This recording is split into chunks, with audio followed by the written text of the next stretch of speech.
Here with me now is a close ally of Donald Trump, Senator Bill Hagerty of Tennessee. Thank you so much for being here.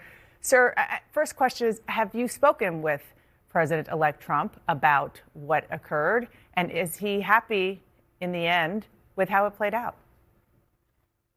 Dan, as I mentioned a bit ago when we were talking before the set started, I just walked off the floor of the Senate at 2 a.m. yesterday morning. I'm fortunate to have gotten back home to Tennessee, but I have not had a chance to speak with President Trump at this point. Understandable, given what you just described and what we all witnessed, but also given the fact that you know him well and you understand what he was going for. The final spending bill that you all approved did not have any new spending cuts. It didn't include the debt limit increase that Donald Trump was demanding. So what did he accomplish with all of this? Well, the main thing, and I can share with you my perspective on it, Dana, is this. We have had our appropriations bills on the floor of the United States Senate since this past summer. Chuck Schumer has refused to bring them forward. This is a typical Washington process where we wind up with a work product that the American public can't possibly understand. They dumped over 1,500 pages on us. And Elon Musk, using the tool of Twitter, brought transparency to the entirety of it. The American public were shocked. We are always shocked when we see these types of monstrosities at the last minute that haven't been properly vetted. And President Trump was able to bring his weight to the table and say, look, this has got to stop. This has got to be skinny down. This has got to change. My overarching goal coming into this was to make certain that the government didn't shut down, because President Trump over the next 30 days needs to be able to process his nominees. We need to be able to put him in place to get to work on January the 20th, because 3/4 of the American public feel that the United States is on the wrong track right now. So I appreciate the fact that Elon Musk made this transparent and that we were able to actually improve this. We didn't get everything we wanted. Certainly I didn't. But we're in a better place now because we're going to be in a position to make certain that President Trump is ready to go on day one. Senator, on Wednesday, Trump said that any Republican, quote, stupid enough to vote for a clean continuing resolution, one without raising the debt limit, quote, should and will be primaried. But in the end, 170 House Republicans, 37 Senate Republicans, including you, did exactly that. Now, it goes without saying, Donald Trump is more popular than he's ever been, and he tried to use his political capital on this, and it failed. So what does that say about his grip on your party, and more importantly, his ability to get his agenda over the line in a couple of weeks when he takes office? I'm sure Mike Johnson did everything he could to try to accomplish the elimination of the debt ceiling, or at least to push it out a long way, because here's what the debt ceiling has become, Dana. It's a cudgel. It's a tool that the other side uses to extract pain. And what we're going to be dealing with is a Democrat minority that's going to use this as a means, frankly, to raise spending in order for us to increase the debt ceiling. That's precisely the opposite of what President Trump wants to do. I think what it does is it puts the onus on us very quickly to get to work on a work product that will actually cut spending at the same time it would increase the debt ceiling. That would satisfy the Republicans in the House of Representatives, as I understand it. That will be a way that we can move forward and get this addressed. But President Trump has certainly shown the light of day on the difficulties associated with this debt ceiling. But again, I want to see him in office. I want to see his cabinet members in place. That's got to happen on the 20th of January. That's the key reason that I supported getting this continuing resolution over the line. He made a very specific threat in that quote I read to you about people who vote to fund the government without increasing the debt ceiling should be primaried. Will he follow through on that? Someone like you and all of the Republicans in the House, should they be concerned? Well, I certainly think we have an opportunity to fix the situation, but that's going to take place in the early part of next year as we come into the reconciliation process. So no primary challenges? You think he didn't really mean it?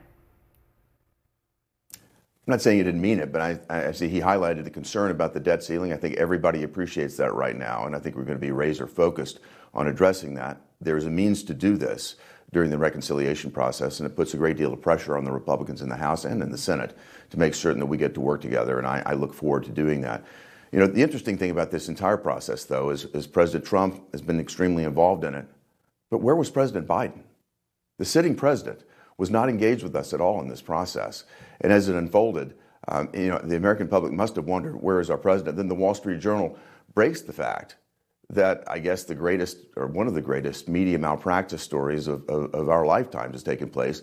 The cover-up of Joe Biden. I guess we understand now why he hasn't been around, but this is just amazing that the White House and the president weren't even engaged with us in this entire process. Yeah, well, I'm going to talk to one of President Biden's allies in a bit, and I'm guessing you would agree with one of the old political adages, which is that when your opponent is fighting amongst themselves, you get out of the way. But let's just stick with the whole question of Elon Musk for a minute, because you said something really interesting. You said that he allowed for transparency when he put on social media. He actually did it at 4:15 a.m. on Wednesday. And what he specifically posted was, quote, "This bill should not pass." And then, Senator, he posted 75 times over the course of that day, attacking the bill, pressuring Republicans to tank it. Donald Trump didn't weigh in publicly for more than 12 hours. And only did so after it was clear Republicans were following Elon Musk's lead and turning on the bill. So did Donald Trump only pick this fight because Elon Musk backed him into a corner?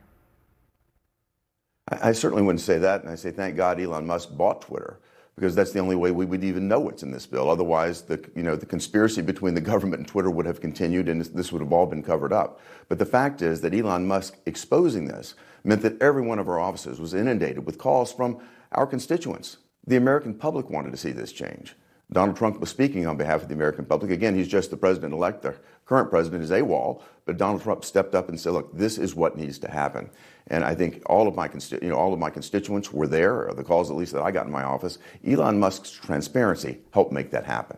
Well, I think as a senator voting, I presume that you do your best to read the bills that you're voting on. I understand it was quite large at the beginning, but to say that it was only Elon Musk that made people aware of what was in it, that can't be true. No, I'm not saying it was only Elon Musk. We're all struggling to read it, to digest an over 1,500-page bill that we were literally given just hours to comb through. I was working through it. My staff didn't sleep the night before. It's extraordinarily frustrating. But I think the added weight of the American public understanding, and a simple picture that Elon Musk put forward showing the size of the stack of what we originally presented. We started out with over 1,500 pages. We got it down to 120 pages. Still, it's not what I would have liked to have seen in terms of a final work product, but it gets the president's cabinet back in place. It certainly gets much needed aid to the people of East Tennessee who've suffered dramatically from the floods. That should have taken place earlier, but unfortunately it got attached to this tool. We needed to get this passed. We need to get President Trump's team in place and in office. And at the end of the day, we had a better product than we started with. And I appreciate that, and Elon Musk's role in that was significant. So just to put a button on that, I'm sure you've seen and heard Democrats are mockingly suggesting that Elon Musk is the one calling the shots. He questioning who the president-elect really is, to the point where Donald Trump's press secretary issued a statement on Thursday saying, quote, "President Trump is the leader of the Republican Party, full stop." Sure, that's not the kind of statement that he and his team really would have liked to have put out there. But do you think that was necessary? I don't think it's necessary. Anybody that knows the two men, and I know both of them, I've been with both of them many times together.